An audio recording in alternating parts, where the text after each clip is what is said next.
Senhor presidente, deputado Geraldo Pudim, senhores deputados, senhoras deputadas, cidadãos ainda nas galerias que nos assistem pela TV Alerj, pelas redes sociais, imprensa, trabalhadoras e trabalhadores desta casa.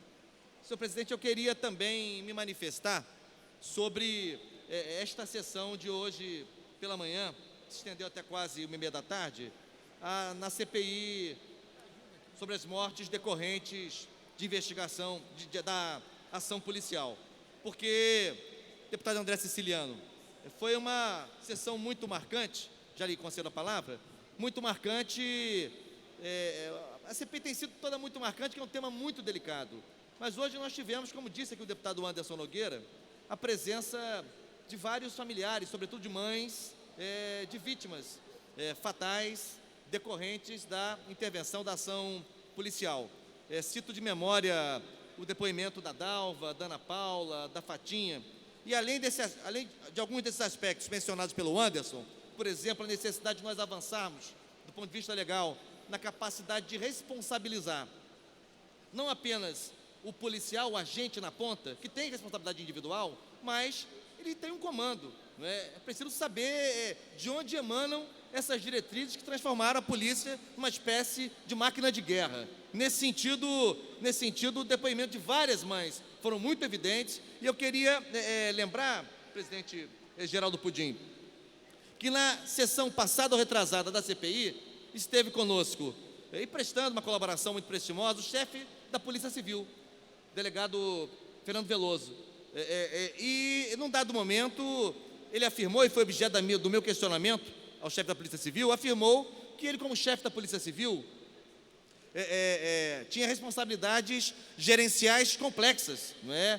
Na verdade, comandando um conjunto de equipamentos de grande proporção, funcionando 24 horas por dia, e não tinha participação, disse o chefe da Polícia Civil, na formulação da política de segurança pública. Ora, isso me chamou muito a atenção, porque, afinal de contas, se o chefe da Polícia Civil, o deputado André Siciliano, e agora já lhe concedo a parte, se o chefe da Polícia Civil afirma que ele não participa da formulação da política de segurança pública, eu pergunto quem participa? Apenas o secretário e sua assessoria direta? Ora, isso tudo nos faz pensar mais ainda na necessidade de responsabilização civil, né, por essas mortes, por parte do alto comando da segurança pública no Estado, claro, com amplo direito de defesa, emergência do contraditório, garantido o devido processo legal, mas apenas de culpabilizar aquele agente lá da ponta, que tem que ser responsabilizado, se for o caso, me parece insuficiente. Deputado André Siciliano. Deputado Valdec, quero aqui também me solidarizar com os familiares das vítimas, lembrando também que tem acontecido também muitas mortes de policiais em confronto. Então, uma coisa não tem nada a ver com a outra, estou falando das vítimas, mas é preciso que a Polícia Civil, o comando da Polícia Militar e o próprio secretário tenham mais atenção. Alguma coisa tem que ser feita, porque a cada ano os números estão aí cada vez maior do que o ano anterior. E saudar aqui o nosso companheiro que está presidindo nesse momento, Valdec, nosso amigo Sadi Noel, desejar felicidade para ele, nessa nova morada no Partido da Mulher Brasileira, que nos deixou.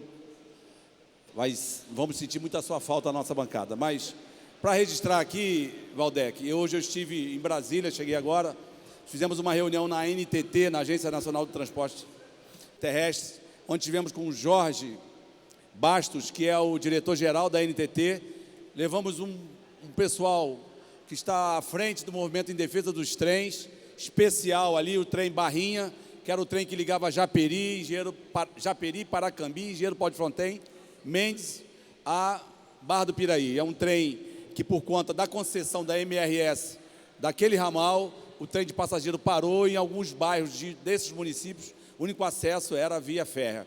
Então, nós fomos lá discutir, porque, dentro de pouco, a ANTT está fazendo já uma consulta pública para que possa estender o contrato de concessão da MRS, e nós queremos fazer valer a cláusula que diz que tem que ter transporte de passageiro nesse ramal. Então, nós vamos começar a fazer o movimento de audiências públicas, vamos montar aqui uma comissão especial, vamos convocar aqui a ANTT, né, porque a malha ferroviária, deputado Valdec, há 100 anos atrás era 3 vezes maior do que temos hoje no nosso país. É verdade. Então a gente precisa resgatar, principalmente o transporte passageiro, que é o transporte de massa, público, e que a gente precisa retornar ali para aquelas cidades.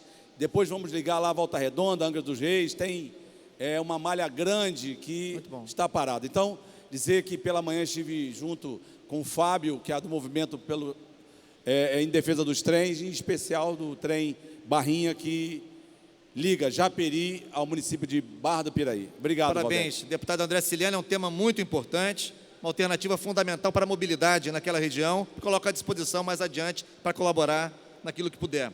Voltando ao ponto, deputado Dr. Sadi Noel, uma coisa que já me chamou a atenção na CPI das mortes decorrentes da ação policial tem a ver com o fato de que os procedimentos abertos pela Polícia Civil para investigar essas situações, essas ocorrências, se arrastam.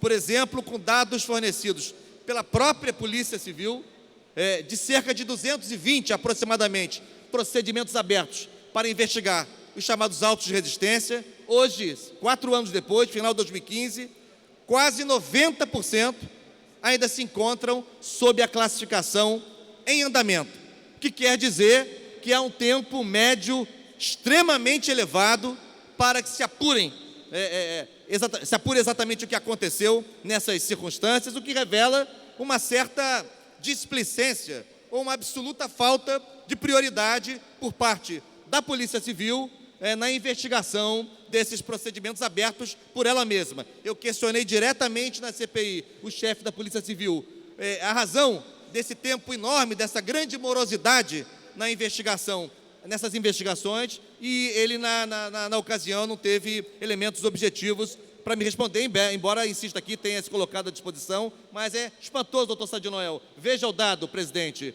cerca de 220 procedimentos abertos pela Polícia Civil para investigar essas mortes, chamados autos de resistência, quase 90%, 4 anos depois, se encontram ainda em andamento.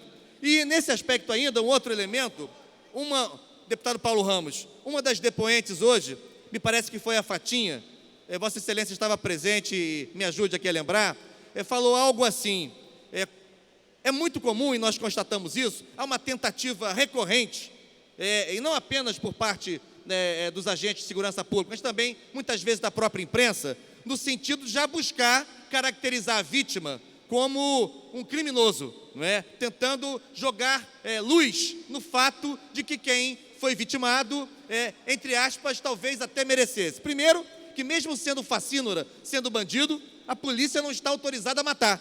Não é papel da polícia matar. E, além disso, quando se trata de uma vítima absolutamente inocente, absolutamente trabalhadora, enfim, isso significa, segundo disse uma das mães, uma espécie de segunda morte. É uma segunda morte. A vítima já morreu, já foi fatalmente lesada, atingida, e além disso, é morta novamente a partir da tentativa de se impingir a esta vítima a condição de bandido, a condição de merecedor, entre aspas, daquele destino. Portanto, foi uma sessão muito tocante. Além disso, se evidenciou, como já disse aqui numa parte o deputado Marcelo Freixo, numa parte o deputado Anderson, se evidenciou o corte etário, o corte racial e o corte de classe, que, afinal de contas, em grandíssima parte dos casos, na sua esmagadora maioria, trata-se de jovens negros e trata-se de jovens negros e pobres. Portanto,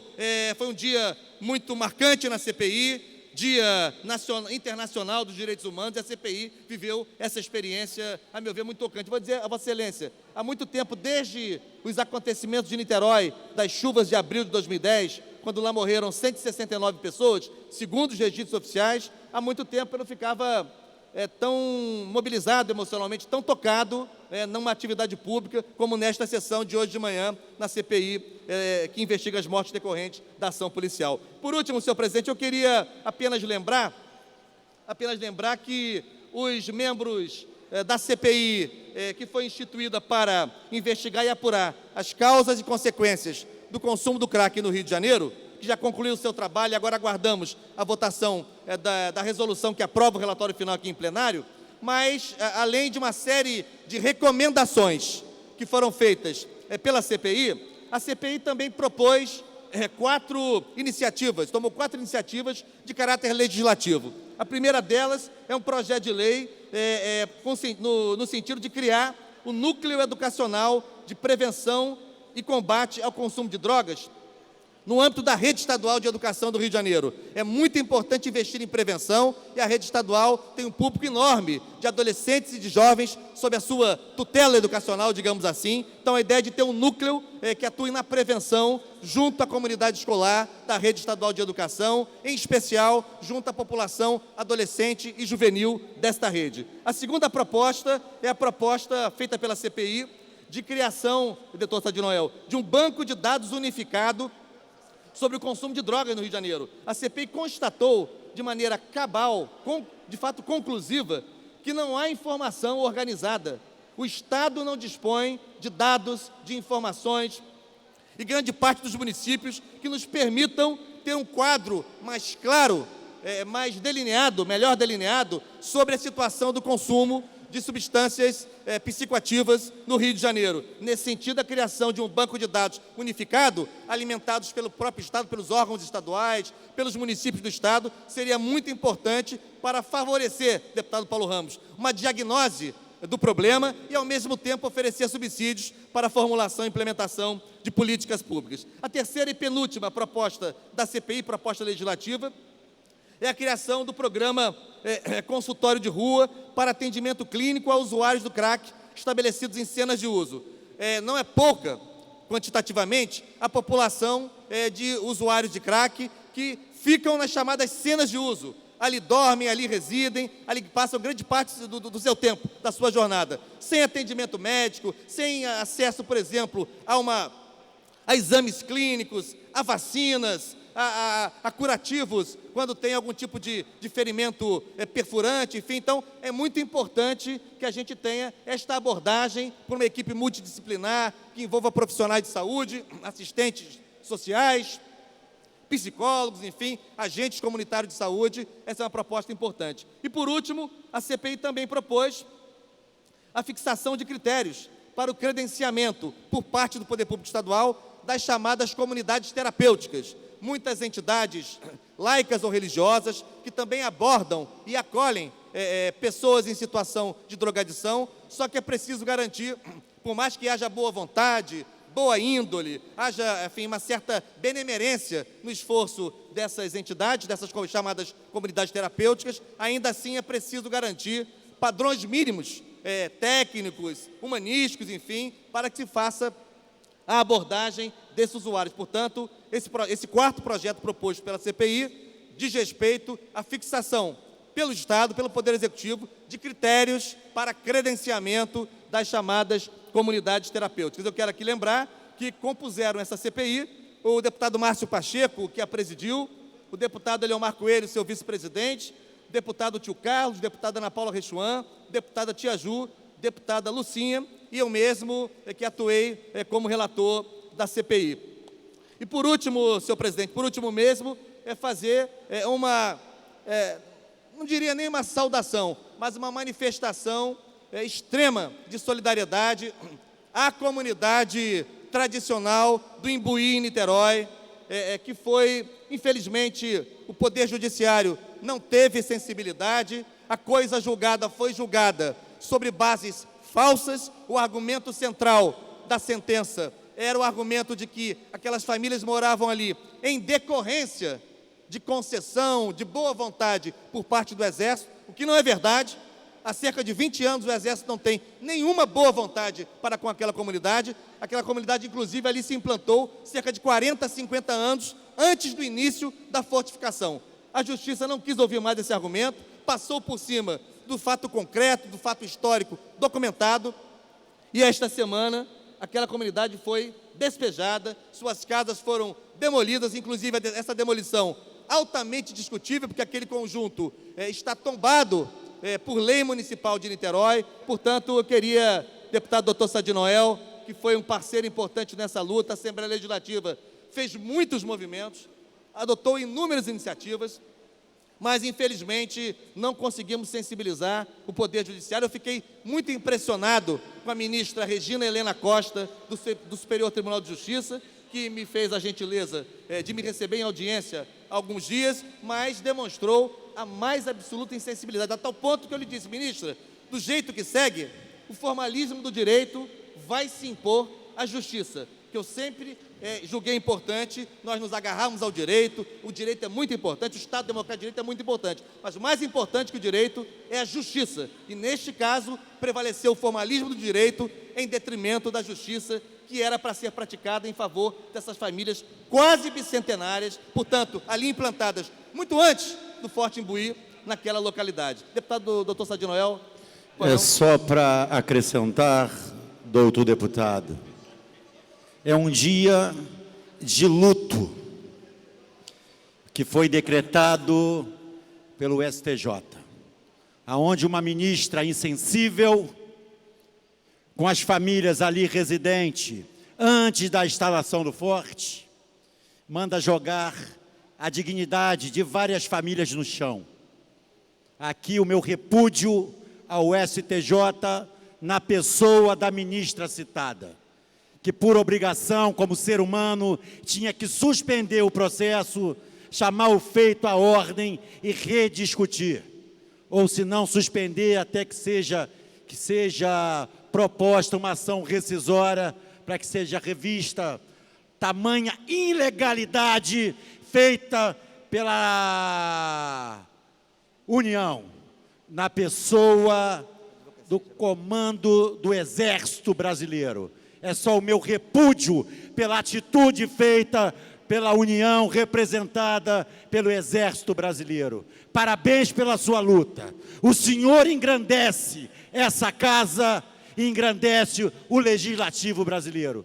Parabéns, nobre deputado. Obrigado, doutor Sadi Noel, e dizer que, por último, que há famílias nessa situação, que de fato não tem para onde ir, deputado Paulo Ramos. Não tem para onde ir, não tem para onde ir. O Exército está sequer permitindo que deixem os seus pertences em contêineres dentro do Forte Imbuí, até que achem um paradeiro. Estou usando a palavra paradeiro.